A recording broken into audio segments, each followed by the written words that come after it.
भ्रष्टाचार के खेल में शामिल होने का आरोप लगा दिया है। सम्राट चौधरी ने कहा है कि पूरा खेला नीतीश कुमार का है। इस मुद्दे पर बिहार में राजनीतिक बयानबाजी भी शुरू हो गई है। वहीं पुल गिरने पर तेजस्वी यादव ने कहा है कि ये पहली बार नहीं हुआ है। अप्रैल 2022 में भी यहां पर निर्माणाधीन पुल गिरा था और उस वक्त नेता प्रतिपक्ष रहते हुए हमने इस पर सवाल भी उठाए थे। दरअसल निर्माणाधीन पुल के गिरने के बाद बिहार की राजनीति एक बार फिर से गर्मा गई है। साथ ही आपको यह भी बता दें कि 1 साल पहले भी आंधी में पुल का कुछ हिस्सा ढह गया था। साल 2014 के अंदर इस पुल का शिलान्यास जो है वह किया गया था। नीतीश कुमार ने इसका शिलान्यास किया था। इस बीच एक बड़ी खबर जहां पर चिराग पासवान का नीतीश कुमार पर हमला। पुल का गिरना भ्रष्टाचार का उदाहरण है, चिराग पासवान ये बात कहते हुए नजर आए। बड़ी अपडेट आपको बिहार से बता रहे हैं, जहां उन्होंने कहा कि ये भ्रष्टाचार का प्रमाण है। चिराग पासवान की तरफ से ये ट्वीट आया है। चिराग ने ट्वीट कर नीतीश कुमार से पूछा, बताइए ये भ्रष्टाचार नहीं है तो क्या है? साथ ही आपसे बिहार नहीं संभल रहा तो देश कैसे संभालेंगे? बिहार के विकास पर कम, पीएम की कुर्सी पर ज्यादा ध्यान है। ये बात चिराग पासवान ने अपने ट्विटर अकाउंट के जरिए कही। इस बीच उन्होंने कहा 1 साल में 2 बार अरबों की लागत से बन रहे पुल का गिरना भ्रष्टाचार का उदाहरण है। मुख्यमंत्री नीतीश कुमार जी, आप जीरो टॉलरेंस की बात करते हैं, बताइए ये भ्रष्टाचार नहीं है तो क्या है? ट्वीट में नजर डालिए चिराग पासवान ने क्या कुछ कहा। आप देश में बिहार की छवि को धूमिल करने में लगे हैं। आपसे बिहार नहीं संभल रहा तो देश कैसे संभालेंगे? इन दिनों आपका ध्यान बिहार के विकास पर कम और प्रधानमंत्री की कुर्सी पर ज्यादा है। चिराग पासवान नेता एलजेपी ये बात कहते हुए नजर आए।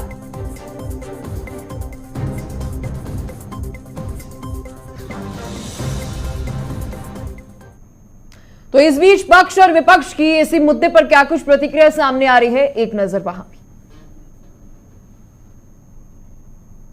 हुआ है। अभी कुछ समय पहले एक बार और हुआ था, उसी समय हमने कहा ऐसा क्यों हुआ, और जबकि हम इसको बनाने के लिए हमने बहुत पहले तय किया था। हमने 12 में ही देखा और 14 से काम शुरू हुआ। अब जिसको भी दिया गया है एजेंसी, अब इतना देर क्यों लगा? और ये गिर गया था तो उस समय भी हमने कहा था, 1 साल पहले की बात है।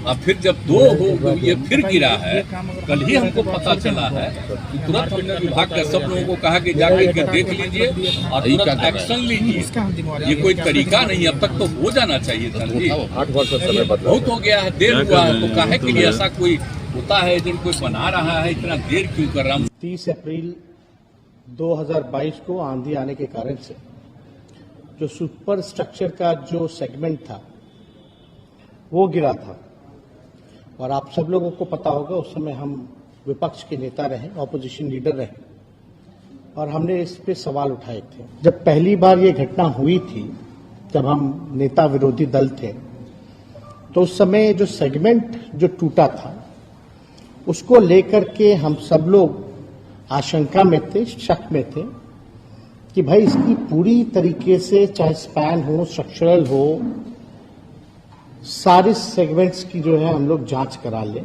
उसके बाद जो हम लोग कोई कदम उठाएं। हमने नवंबर में रिव्यू मीटिंग भी की थी पथ निर्माण विभाग की, जिसमें हम सब लोगों ने निर्देश दिया था कि इसकी जांच होनी चाहिए। सारे संस्थानों को हम लोगों ने अप्रोच किया और आईटी रुड़की को हम लोगों ने खास तौर पे माना कि इसका जो रिपोर्ट होगा उस आधार पे हम लोग काम करेंगे। आईआईटी रुड़की का ये रिपोर्ट है। बिहार सरकार के भ्रष्टाचार पर जीरो टॉलरेंस का फिर एक नया रूप। एक बार 2014 में महागठबंधन की ही सरकार थी, 650-700 करोड़ से शुरू हुआ पुल 1600 करोड़। तो एक नजर डालते हैं कि पूरी टाइमलाइन क्या है, इससे पहले पुल कब बना, कब गिरा, एक बार एक नजर यहां भी डालते हैं। 3 बार ये पुल जो है वह गिर चुका है। 30 अप्रैल 2022 में 100 फुट स्लैब जो है वह गिरा था। अभी आपने तेजस्वी जी की बात सुनी, वे कहते हुए नजर आए कि जब हम विपक्ष में थे तो हमने ये मुद्दा उठाया था। तो फिर दोबारा 3 जून 2022 तक एक स्लैब फिर से गिरा। फिर उसके बाद कहा गया कि जी नक्शा गलत है। 4 जून 2023 यानी कि कुछ दिन पहले, अगर हम बात करें कल की बात करें, शाम को ये पुल गिरा। 200 फुट स्लैब जो है वह गिरते हुए नजर आया। एक तरीके से हम कह सकते हैं कि पूरा पिल जो है वो ढह गया। अब बड़ा सवाल ये उठता है कि जिम्मेदार कौन है। नीतीश सरकार को पुल की अगर हकीकत पता थी, क्योंकि ये बात खुद तेजस्वी यादव ने बोली है और नीतीश भी अभी बयान में कहते हुए नजर आए कि पुल का काम अभी तक क्यों नहीं हुआ, हम पूछेंगे अधिकारियों से। और अगर पता था कि इसका नक्शा गलत है तो फिर भी पुल बनाए ही जा रहे थे, ये एक बहुत बड़ा सवाल है। 2 बार विधानसभा में ये मामला उठाया गया। विपक्ष में अगर हम बात करें नीतीश सरकार की तो वो वे मुद्दा उठाते हुए नजर आए, और अगर हम तेजस्वी की सरकार थी तो मुद्दा उठाते हुए नजर आई। लेकिन अब आज आपस में गठबंधन बन गया है तो इसलिए अब सरकार के पक्ष में बोलना पड़ रहा है। सरकार भरोसा देती रही और पुल गिर गया। साथ ही 1750 करोड़ का पुल जो है वह पानी में डूब गया। और एक बार फिर दोहरा दूं, ये पैसा ये सरकार का नहीं है, ये पैसा आपको बता दूं हम टैक्स पेयर्स का है। अब ये 1750 करोड़ रुपए का टैक्स पेयर्स का जो पैसा है, अब इसका क्या होगा? क्योंकि अगर पता था कि अगर पुल मजबूत नहीं है तो फिर क्यों बनाया जा रहा था? इस बीच कई सारे सवाल खड़े होते हैं। कौन से वो सवाल हैं, एक नजर वहां भी डालते हैं। बिहार में ये निर्माणाधीन पुल जो गिरा है, इसका डिजाइन अगर फॉल्ट था तो फिर क्यों बाद में पुल बनाया जा रहा था भाई? या फिर सरकार के भ्रष्टाचार का ये कारनामा है? इस बीच आपको बता दूं एक अधिकारी का भी बयान आया है और अधिकारी बिहार सरकार का है। वह भी बहुत कुछ कहते हुए नजर आए, उस पर भी सवाल लेंगे। जब पुल में गड़बड़ी मिली थी तो फिर निर्माण क्यों हो रहा था? लगातार ये सभी सवाल और इन सवालों के जवाब जानने की बेहद जरूरत है, क्योंकि हम लगातार देख रहे हैं कि लापरवाही से ये घटनाएं होते हुए नजर आ रही है। सरकार को अगर जानकारी फिर थी तो क्यों निर्माण हो रहा था? यह अपने आप में ही भ्रष्टाचार का प्रमाण है। भागलपुर में पुल निर्माण में देरी क्यों की गई? 2014 के अंदर इसका नक्शा पास किया गया, 2015 में इनॉग्रेशन करते हैं नीतीश कुमार, आज 2023 के अंदर हम बैठे हैं और 4 बार आपको बता दें कि पोस्टपोन कर चुके हैं ये तारीख को, 3 बार फिर भी पुल गिरा। जांच अब कहा जा रहा है होगी। इस बीच इन सभी सवालों के जवाब जानने की कोशिश करेंगे, क्योंकि भ्रष्टाचार आज देश का बहुत बड़ा मुद्दा जो है वह बन गया है। हमारे साथ हमारे मेहमान प्रभांशु कुमार झा हैं, नेता बीजेपी से, राजेश तिवारी नेता जेडीयू से हैं, डॉक्टर सुनील कुमार वरिष्ठ पत्रकार हैं हमारे साथ। बहुत बहुत शुक्रिया आप तीनों का हमारे साथ जुड़ने के लिए। सबसे पहले राजेश जी, मैं आपके पास आना चाहूंगी। ये बयान सामने आया है, बिहार सरकार के अधिकारी का यह कहना है कि यह प्लान डिमोलिशन था, पूर्व नियोजित विध्वंस। नाम है Pratyay Amrit, additional chief secretary of road construction department, कि ये पहले से नियोजित था कि ये डिमोलिशन जो है वह किया जाएगा। लेकिन आपके नेता लोग तो ऐसा कुछ कहते हुए नजर नहीं आ रहे। देखिए, ऐसा है कि जो प्रत्यय अमृत जी बोले हैं और जो सरकार का, चूंकि वो एक उच्च अधिकारी हैं, वो जिन्होंने बयान दिया है, वो बयान ये था कि ये जांच के घेरे में है और ये पुल पहले से ही जांच के घेरे में थी। बार बार जो गिरना, इसका 2-3 बार जो गिरा, उसको लेकर के सरकार गंभीर थी और इस पर क्या किया जाए ये सरकार का अभी तक इसका डिसीजन नहीं हुआ। इस बीच में ये गिर गया तो हमारी जो सरकार है, ये सब इस तरह का जो भ्रष्टाचार की बात है, भ्रष्टाचार को लेकर के ये सरकार हमारी कभी भी जीरो टॉलरेंस रही है। हमारी सरकार में ऐसा नहीं है और जो भी अधिकारी दोषी पाए जाएंगे उन पर निश्चित रूप से कार्रवाई होगा। ठीक है सर, मुझे लगता है अभी सरकार ने अपने अधिकारियों से शायद पूछा नहीं है। पहले आप मिलकर बैठकर एक मीटिंग कर लीजिए और ये कर लीजिए कि प्री प्लान्ड है, ये प्री प्लान्ड है डिमोलिशन, पहले से ही नियोजित किया गया था या फिर ये खुद गिर गया। हमारे साथ प्रभांशु कुमार जी भी हैं। सर, क्या कहना चाहेंगे? एक तरफ अगर हम बात करें तेजस्वी यादव की और नीतीश कुमार की, वो कह रहे हैं कि ये दुर्घटना है, और वही दूसरी तरफ बिहार सरकार के अधिकारी ये बात कहते हुए नजर आ रहे हैं कि ये तो प्री प्लान्ड डिमोलिशन था। और अगर था, अगर एक सेकंड में मान भी ले, अगर ये था तो 500 मीटर की दूरी पर मजदूर थे। और अक्सर हम देखते हैं अगर डिमोलिशन होता है इस तरीके से तो वहां पर पूरे इलाके को सैनिटाइज किया जाता है, जहां तक मैं समझती हूं। सही कहा है आपने, ये कहीं कुछ नहीं है, ये भ्रष्टाचार से लिप्त चाचा भतीजा का खेला है और कुछ नहीं है। जब ये पुल का शिलान्यास हुआ था उस समय भी चाचा भतीजे का ही सरकार था थे। उसके बावजूद भी इन लोगों को जो शुरू से ही करप्शन, जैसे पूरे सेब में एक सेब खराब दे दें उसी हिसाब से नीतीश कुमार जी का ये सरकार है। शुरुआत में ही चाहे घोटाला चाहे हर एक तरह का घोटाला हो उसमें इन लोग की सरकार की व्याप्त है। इनको बिहार के जनता से कोई मोह माया नहीं है। ये प्रधानमंत्री जी का शौक चढ़ा हुआ है इनमें और ये भारत भ्रमण में चले जा रहे हैं। उनको बिहार से कोई मतलब नहीं है। 1750 करोड़ रुपया एक टैक्स पे ही, बिहार के टैक्स पे ही, वैसे ही इनके पास कुछ नहीं है, न कल कारखाना है न कुछ है। 1750 करोड़ रुपया ये गरीबों का, मिडिल क्लासों का इनकम टैक्स पे ही का इनका जवाब क्या देंगे राजेश तिवारी जी?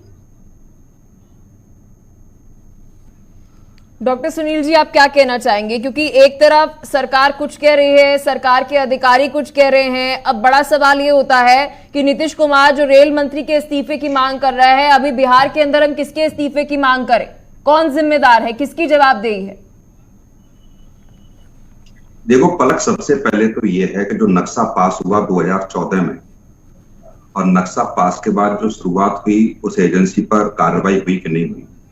सबसे पहले तो प्रथम दृष्टा वो नक्शा पास हुआ, उस पर कार्रवाई करनी चाहिए थी, क्योंकि बार बार ये दिखाया जा रहा है कि नक्शा ठीक से नहीं बना था। दूसरा, कौन लोग संलिप्त थे जिसकी शुरुआती कीमत 600 करोड़ के आसपास थी, 600 करोड़ से 1700 करोड़ पहुंच गई। 3 गुना लगभग उसकी कॉस्ट हो गई। 8 बार उसको बढ़ाया गया, टाइमिंग बढ़ाई गई। क्या वो मुख्यमंत्री कार्यालय से डिसीजन लिए जा रहे थे या उस विभाग से, जो विभाग इसकी देखरेख कर रहा था, जो मंत्रालय देखरेख कर रहा था, वहां से निर्णय लिए जा रहे थे? निश्चित तौर से हम कह सकते हैं कि इसमें सीबीआई जांच की आवश्यकता है। जब सीबीआई जांच होती है, सीबीआई जांच में ये सारी चीजें निकल के आएंगी, फिर निश्चित तौर से कौन दोषी है। कभी नहीं होता इतना कि 600 करोड़ से जाकर के जो कीमत शुरू हुई हो वो जाकर के आप 1700 करोड़ पे बढ़ गई। निश्चित तौर से एक बड़ा खेल है। और जब बड़ा खेल होता है, बड़े लोग इसमें जब संलिप्त होते हैं तो चीजें निकल के आती हैं। ये हो सकता है कि जो सेक्रेटरी लेवल के जो आईएएस कह रहे हैं कि कोई बड़ा खेल होने की संभावना हो। कभी कभी क्या होता है, जब बड़े लोग इसमें संलिप्त होते हैं तो इसी तरीके की कार्रवाइयां होती हैं, पुल को ढा दिया गया, सड़क टूट गई, इस तरीके का जो सारी चीजें निकल गई। अब आप बताइए, कम से कम 1700 करोड़ में मान के चलिए 1500 करोड़ रुपया लग गया होगा, वो तो गंगाजल में बह गया। अब उसका दोषी कौन होगा? वसूली कहां से होगी? वो क्या सरकार उसको देगी, भरपाई करेगी, या जिस एजेंसी के माध्यम से ये पुल बनाया जा रहा था वो भरपाई होगी? और केवल बिहार की बात नहीं है, ये लगभग आप देखेंगे हर वर्ष किसी न किसी प्रदेश से ऐसी सूचनाएं आती रहती हैं कि वहां पुल गिर गया, वहां उद्घाटन से पहले ही गिर गया, या उद्घाटन हो गया उसके 6 महीने में, 1 साल में गिर गया। तो निश्चित तौर से एक बड़ा कॉकस है जो इसके लिए काम कर रहा है देश में। उस कॉकस को ध्वस्त करने की आवश्यकता है। कोई 600 करोड़ से 1700 करोड़ तक पहुंचाने वाली कंपनी कोई छोटी कंपनी नहीं होगी। उसका भी एक बड़ा नेटवर्क होगा, बड़े लोगों का उसको आश्रय होगा, आशीर्वाद होगा, और हो सकता है कि उस कंपनी ने दूसरे प्रदेशों में भी पुल बनाए हो, उसकी दुर्दशा कहाँ रही, क्या रही हो। तो निश्चित तौर से कह सकते हैं पलक, इसमें सीबीआई जांच कम से कम होनी चाहिए। सुनील जी, अगर आपने अभी नीतीश जी का बयान सुनाओ, वो तो ऐसे केयरफ्री होके बोल रहे हैं जैसे उनको इस बारे में जानकारी नहीं थी। मैं पूछूंगा, वो कह रहे हैं मैं पूछूंगा कि इतने सालों से क्यों नहीं बन रहा। ये तो एटीट्यूड है। निश्चित तौर से पलक, एटीट्यूड तो हमने विधानसभा सत्र के दौरान भी देखा था। जब शराब से लोग मर गए थे तब उनका एटीट्यूड क्या था। जिस व्यक्ति ने अपने घर के लोगों को खोया हो, सरकार की नाकामी से खोया हो, और जो शराब से लोग मर गए हों, उसमें ऐसा एक बयान था, शर्मनाक बयान था, जो मुख्यमंत्री लेवल से तो आना ही नहीं चाहिए था। लेकिन वो निश्चित तौर से हो सकता है वो मुख्यमंत्री चुनाव में इस बातों का जवाब जनता दे सकती है। लेकिन कहिए, मैं तो बस यही कहूंगा जहां तक मेरा अनुभव है कि कुछ बड़े लोग हैं इसमें, और बड़े लोगों की जब संलिप्तता होती है तो निश्चित तौर से देरी होती है ऐसे प्रोजेक्टों में। आप देखिए ना, अभी लोकसभा सत्र शुरू हुआ था, लोकसभा सत्र में चीजें रखी गई थी। 800 प्रोजेक्ट इस देश में लेट चल रहे हैं। कौन जिम्मेदार है? 800 प्रोजेक्ट जो लेट चल रहे हैं, केंद्र सरकार के अधीन भी हैं, तमाम प्रदेश सरकार की एजेंसियां प्रदेश सरकार के देखरेख में काम कर रहा है। 3-3, 4-4 बार उनकी कॉस्ट बढ़ गई है। तो निश्चित तौर से मैं मान के चल रहा हूँ कि यहाँ से भी ये कोई रास्ता निकल सकता है बड़े कॉकस का, और जो देश में एक बड़ा कॉकस बड़े लोगों के संरक्षण में, बड़े लोगों के आशीर्वाद से काम कर रहा है। ठीक है राजेश जी, आपके पास आऊंगी मैं। क्या कहेंगे? आपके अधिकारी तो कह रहे हैं कि प्री प्लान डिमोलिशन है, और अगर है तो वहां पर 500 मीटर की दूरी के ऊपर मजदूर क्या कर रहे थे? और अगर मान भी लेते हैं एक सेकंड के लिए कि ये प्री प्लान डिमोलिशन है, 1750 करोड़ रुपए, आई रिपीट, जो सरकार के नहीं थे, टैक्स पेयर्स के थे, वो वापस कौन दे रहा है? देखिए मैम, ऐसा है पलक जी कि ये जो सरकार के जो भी पुल गिरा हुआ है उसको जांच किया जा रहा है। और रह गई बात है जो अरे ये सर, जांच क्यों किया जा रहा है? आपके अधिकारी तो बोल रहे हैं कि ये प्री प्लान था। आप अधिकारी, सरकार अधिकारी बोल रही हैं, सरकार के अभी नजर में नहीं आया। सर, अधिकारी additional chief secretary of road construction department के हैं। जी हाँ, तो उसको लेकर के जांच की जा रही है कि क्या वो बोल रहे हैं, और उसका अभी सरकार के ध्यान में इसका नहीं आया जहां तक ये बात कर रहे हैं। और ये कहा जाता है चलनी यहाँ से तो सूप भी यहाँ से।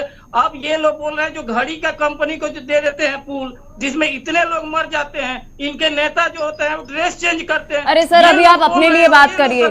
अरे सर, आप ना अभी अपने लिए बात करिए राजेश जी। पुल अभी बिहार के अंदर गिरा है, फलाना कौन सा सरकार क्या कर रहा है, फलानी पार्टी क्या कर रही है, वो बाद में बात करेंगे, वो बाद में तय होगा। आप अभी बताइए, बिहार के अंदर पुल गिरा है ना, आप जवाबदेही तय कीजिए। सरकार बोल रही है, नहीं, सरकार बोल रही है कि हमें नहीं पता, हम पूरी जांच करवाएंगे। अधिकारी बोल रहे हैं कि ये प्री प्लान डिमोलिशन है। स्पष्टता है,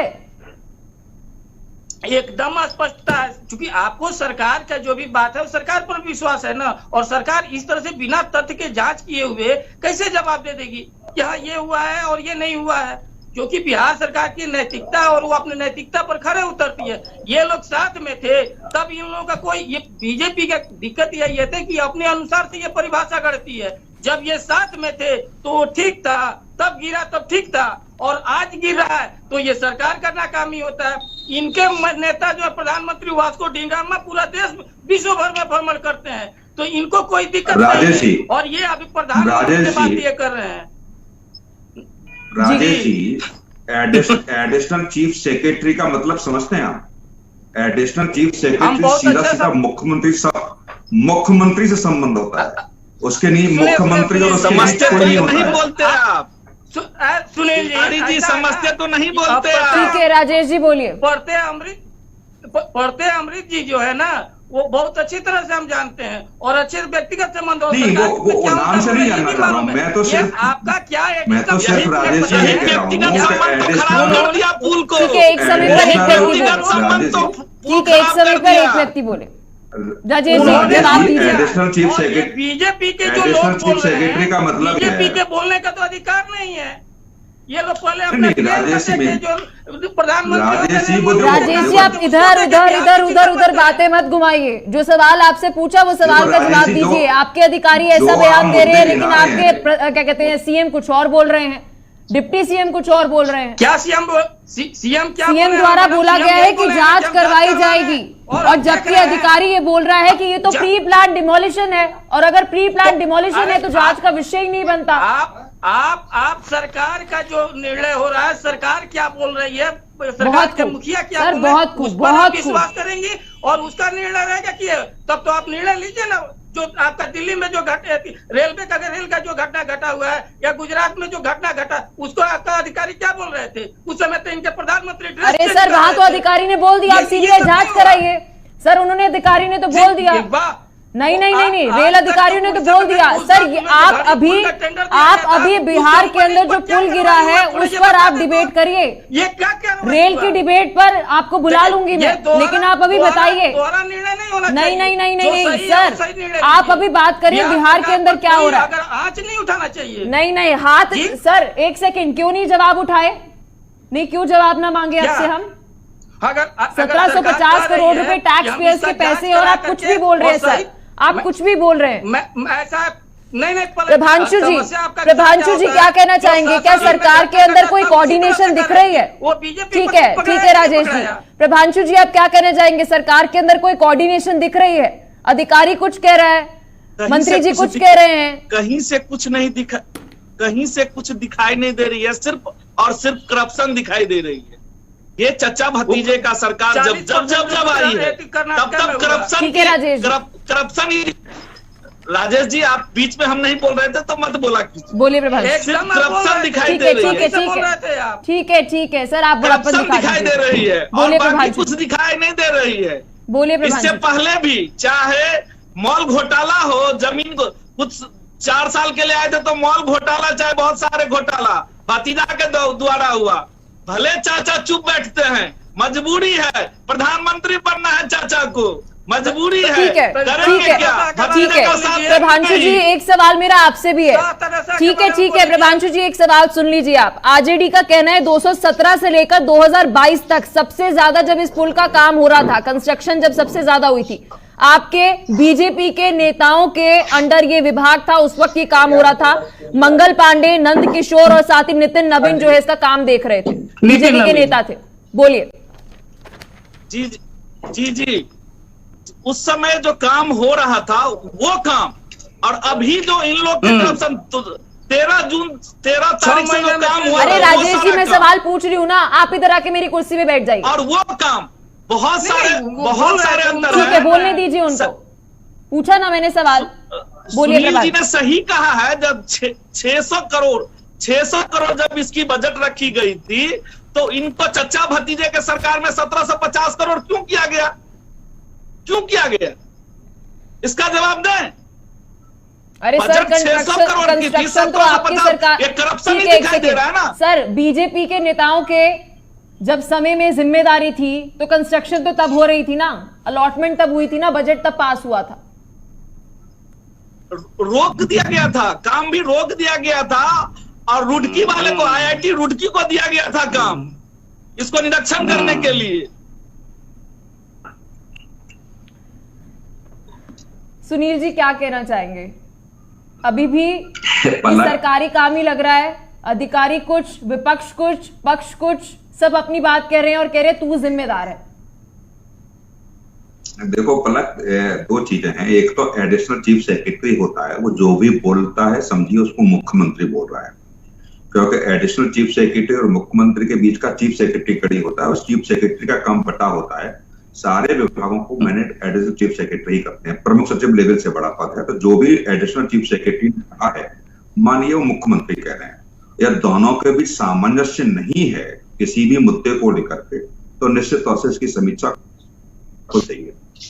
दूसरी बात, 2017 से 2022 तक भारतीय जनता पार्टी के साथ सरकार रही, और जो 600 से 1700 करोड़ का बजट किया गया, भारतीय जनता पार्टी ने उस पर जांच क्यों नहीं कराई, मौन स्वीकृति क्यों दे दी? नक्शा पास हुआ, नक्शा पास पर 4 बार ऑब्जेक्शन लगा, वो 4 बार ऑब्जेक्शन पर बीजेपी ने क्यों नहीं विरोध किया? या जो नक्शा पास हुआ उसमें बाद में गलतियां निकली, तो क्या जो जिस कंपनी ने नक्शा पास किया उसके खिलाफ FIR क्यों नहीं हुई, उसको अरेस्ट क्यों नहीं किया गया? क्योंकि नक्शा पास की वजह से ही 2 बार 3 बार, तीसरी बार तो यह हुआ 2 बार पहले ही पुल ढह गया है, चाहे कुछ हिस्सा ढहा गया हो, और उसमें यही जांच में आया कि नक्शा कुछ गलत था, उसको सही किया जा रहा है। मेरा मानना है कि दोनों सब दोषी हैं, चाचा भतीजे के साथ बीजेपी भी पीछे नहीं।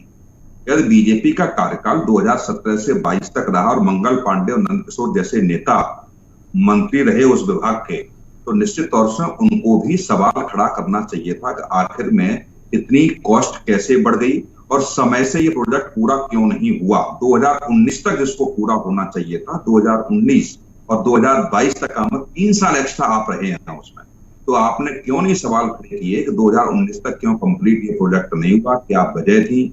आपके रहते हुए समय सीमा बढ़ाई गई, कॉस्ट बढ़ाई गई, तो आप केवल मुख्यमंत्री को, चचा भतीजे को दोषी तो मैं नहीं मानता, मैं तो मानूंगा जितनी गलतियां इस सरकार की हैं तो आपकी भी कम नहीं हैं, आप भी जिम्मेदार हैं। आपकी रहते हुए भी उस प्रोजेक्ट का काम चलता रहा, आपके रहते हुए भी नक्शा पासगी का एक फॉल्ट निकल करके आया, आपकी सरकार के रहते हुए भी उसकी समय सीमा बढ़ाई गई। तो निश्चित तौर से अब आप कहेंगे केवल नीतीश जी या उप मुख्यमंत्री जिम्मेदार है, जिम्मेदारी तो आपकी भी है, और नहीं है तो सीबीआई जांच करा ली जाए। दिक्कत जैसे रेल प्रकरण जो हुआ सर, क्या करें अब? हो रही है। जो तेजस्वी यादव जब विपक्ष में बैठे थे वो जांच की मांग कर रहे थे, अब वही पक्ष में बैठे हुए हैं और कह रहे हैं, पूरा डिफेंड कर रहे हैं कि ऐसा हुआ वैसा हुआ, IIT रुड़की की हमने पूरी जांच करवाई, फिर हमने रोकने के लिए भी कहा कि आप कंस्ट्रक्शन रोक दीजिए।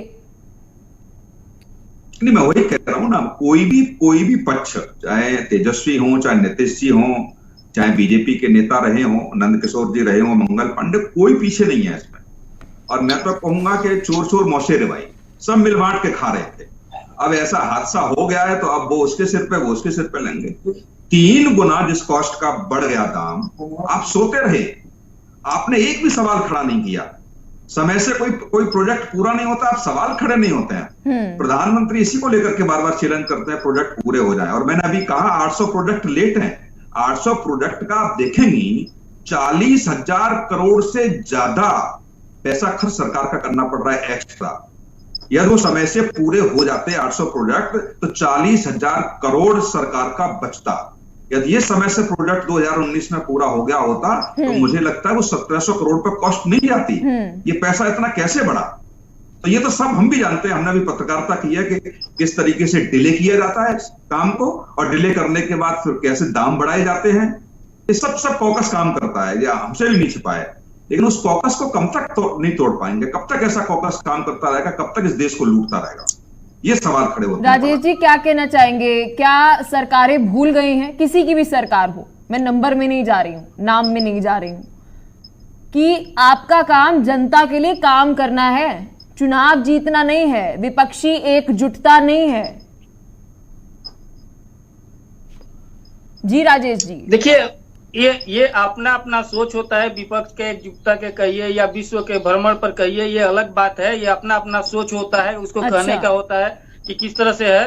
सरकार अपना, बिहार सरकार और नीतीश कुमार माननीय मुख्यमंत्री जी अपनी जिम्मेदारी समझते हैं। सबसे बड़ी बात ताज्जुब ये होता है सुनील जी की बात की, कहते हैं कि एडिशनल जो होते हैं प्रत्यय अमृत जो है वो मुख्यमंत्री के समकक्ष, मुख्यमंत्री की बात मानी जाती है। यहाँ मुख्यमंत्री जी कह रहे हैं कि जांच कराई जा रही है, तो ये एडिशनल की बात माना जा रहा है और इसकी बात है।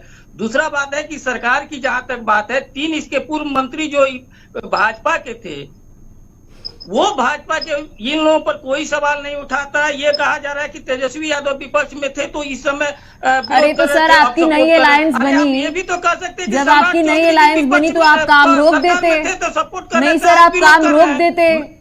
मैडम नहीं, फिर आप बीजेपी पे जा रहे हैं। एंकर वाला हम तो कह रहे हैं, सुनील जी ने क्या कहा, सुनील जी की बात अगर आपने सुनी हो, बीजेपी की भी गलती है, आरजेडी की भी गलती है, जेडीयू की भी गलती है, अगर आपने सुना हो तो। ये जब पढ़ते, लेकिन आपने भी तो काम नहीं रोका ना सर। आप हाँ या ना दिए, हाँ सर, आप ये हाँ या ना में जवाब दीजिए। काम रोका है मैडम ना, ये सवाल जो होता है ना, हाँ ना के वस्तुनिष्ठ नहीं है। ये सवाल का पूरा जवाब रहता है, कोई ऐसा नहीं है कि आप हाँ या ना में ही दीजिए, ठीक है। और जहां तक बात है कि ये देखिए, जो गिरा है सरकार का, ये सही बात है कि अधिकारी हो या जो भी दोषी हो उसको जांच किया जा रहा है, और बिहार सरकार इसके लेकर के सीरियस हुआ है। ये सही बात है कि जो भी इसमें दोषी होंगे उस पर जांच किया जाएगा, और जांच में सरकार जो है इसमें जो दोषी है उनको दंडित किया जाएगा। मतलब सीरियस आज हुए हैं नीतीश कुमार जी, अब कह रहे हैं कि अब पूछेंगे कि काम क्यों नहीं हुआ, 4 बार क्यों डिले हुआ, 9 साल हो चुके हैं। नीतीश कुमार जी नहीं सर, आपके मुख्यमंत्री ने तो अभी बोला ना कि मैं पूछूंगा, हमने बाइट चलाई सर, आपने सुनी हो तो एक बार फिर सुना दूं, ऑन रिकॉर्ड है। उन्होंने कहा मैं पूछूंगा इतनी बार डिले क्यों हुआ। कल से मतलब अब जाकर जब ये पुल गिरा है तब आप पूछेंगे, तब आपको लगा कि आपकी जिम्मेदारी है। सुनील जी अभी आंकड़ा दिए कि 8 लोकसभा में 800 प्रोजेक्ट फेल। वाह सर वाह। अभी सुनील जी ये आंकड़ा दिए, लोकसभा में ये डिबेट हुआ कि 800 प्रोजेक्ट अभी तक समय पर पूरा नहीं हो रहा है, या और ये किसके? अरे सर, आप अपने लिए तो बोलिए सर, आप पहले अपने लिए तो बोलिए, अपने लिए तो बोलिए। वो तो जो बोल रहे हैं हम वो चला रहे हैं, पूरा बोलने का मौका दे रहे हैं, लेकिन आप अपनी सरकार के प्रवक्ता तो बनिए पहले सर। आपकी सरकार क्या बोल रही है? पुल गिर रहा है तो अब मुख्यमंत्री कह रहे हैं कि जांच होगी, पूछेंगे इतना डिले क्यों हुआ था। प्रभांशु जी, आप कैसे देखते हैं इसको? क्योंकि अभी जेडीयू, आरजेडी, बीजेपी, क्योंकि सबकी सरकारें बनी फिर टूटी, और उस वक्त पुल जो है वो नहीं बन पाया और आज ढह गया है। सच्चाई तो ये है, कौन जिम्मेदार है?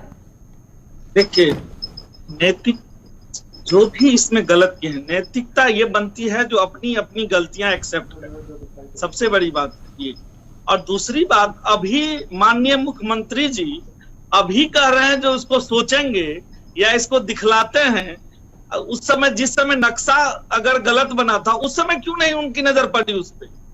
बहुत सारी ऐसी बातें हैं जिनकी नैतिक जिम्मेदारी किसी न किसी को लेना ही पड़ेगा, और वो अभी तात्कालिक मुख्यमंत्री और तात्कालिक पथ निर्माण मंत्री हैं, दोनों हैं, उनको नैतिक जिम्मेदारी लेनी ही पड़ेगी।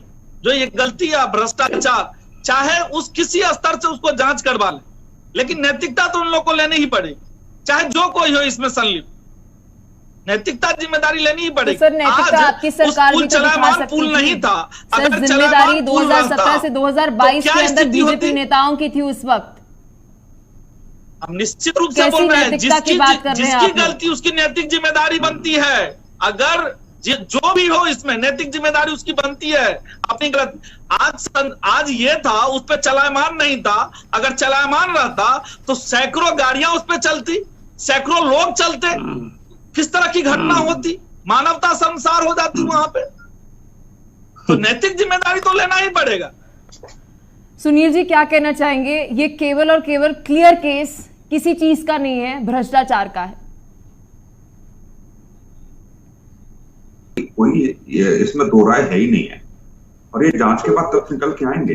और ये जांच मेरा मानना है कि मुख्यमंत्री अपने स्तर से कराएं और जांच स्पष्ट हो जाए, ये सवाल ही पैदा नहीं होता। इसको कोई नेशनल लेवल की एजेंसी जांच करेगी जिसमें मुख्यमंत्री बचाव की पोजीशन में हो, मुख्यमंत्री की देखरेख में यदि बार बार उनका टाइमिंग बढ़ रही है, कॉस्ट बढ़ रही है, तो मुख्यमंत्री जी से उम्मीद नहीं की जा सकती कि वो अपने लेवल पर जो भी जांच कराएंगे वो सही हो सकती है। या तो इसकी कोई हाई कोर्ट या सुप्रीम कोर्ट के रिटायर्ड जज के अध्यक्षता में कोई कमेटी बने या सीबीआई जांच करे, तभी स्पष्ट हो जाएगा। और ये देखिएगा, अभी आज मैं इस पर कह रहा हूं कि 2024 का ये बहुत बड़ा मुद्दा बनेगा, और कहीं यदि हाई कोर्ट से या केंद्र सरकार सीबीआई जांच की सिफारिश करती है तो निश्चित तौर से बहुत सारी चीजें हैं जो 2024 के चुनाव में और लोकसभा। लेकिन सर, इस वक्त पता है कभी कभार ना ऐसा लगता है कि एंकर होके हम देखते चुनाव चुनाव चुनाव चुनाव, जनता के मुद्दों का क्या? क्योंकि 1750 करोड़ रुपए इनके खाते से तो आए नहीं थे। नहीं, बिल्कुल नहीं आए थे पलक, लेकिन बार बार यही चीजें हैं कि हर प्रदेश में आप देखिए ना, पूरे देश में कहीं ना कहीं चुनाव होते रहते हैं। ये राजनीतिक सारी मर्यादाएं खत्म कर देते हैं, केवल उनको चुनाव के समय पे किस तरीके से आरोप प्रत्यारोप करना है। अभी भी आप देख रहे हैं ना, दोनों बड़ी पार्टी के नेता बैठे हैं, कोई मानने तैयार नहीं है, दोनों एक दूसरे के खिलाफ बोल रहे हैं।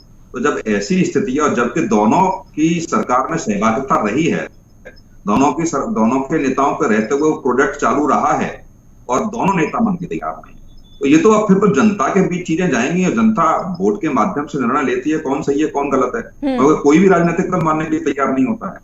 और निश्चित तौर से यही है कि जहां मुख्यमंत्री अभी जो राजेश जी कह रहे थे कि एडिशनल चीफ सेक्रेटरी, मेरा कहने का तात्पर्य यह था कि एडिशनल चीफ सेक्रेटरी और मुख्यमंत्री के बीच सामंजस्य नहीं है किसी एक मुद्दे को लेकर के, तो निश्चित तौर से मुख्यमंत्री को समझना पड़ेगा। एडिशनल चीफ सेक्रेटरी को बयान नहीं देना चाहिए था बिना मुख्यमंत्री के पूछे। यदि एडिशनल चीफ सेक्रेटरी ने कोई बयान दे दिया तो मुख्यमंत्री को वो ध्यान देना चाहिए था कि एडिशनल चीफ सेक्रेटरी ने क्या बयान दिया है। जब दोनों में ही विरोधाभास होगा तो राजनीति होगी। हम लोग सवाल करेंगे कि एक ही मुद्दे से संबंधित या मुख्यमंत्री कुछ और कह रहे हैं, एडिशनल चीफ सेक्रेटरी कुछ और कह रहे हैं, तो निश्चित तौर से दाल में काला है, और जब दाल में काला होगा तो सवाल खड़े होंगे। बिल्कुल। सुनील जी, बहुत बहुत शुक्रिया आपका। राजेश जी, आपका भी बहुत बहुत शुक्रिया।